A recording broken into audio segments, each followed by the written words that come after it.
presenting a project about Microsoft Power BI.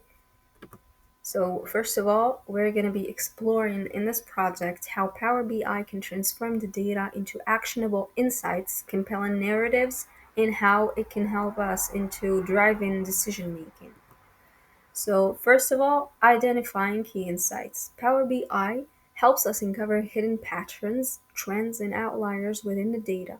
It also enables us to tell compelling stories with our data.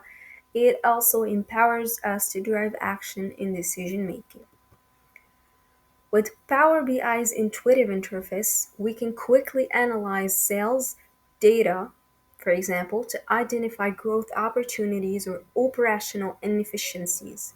We can also create interactive dashboards that guide stakeholders through insights, making complex data easy to understand.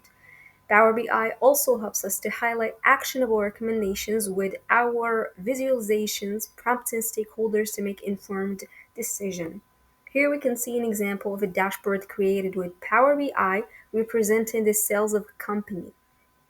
Here's another example created with Power BI. It's a dashboard about human resources.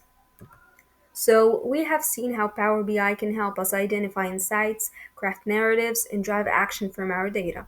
So with Power BI, the data is no longer just numbers, it's a story waiting to be told, an action waiting to be taken. So that was it. Thank you so much for your time.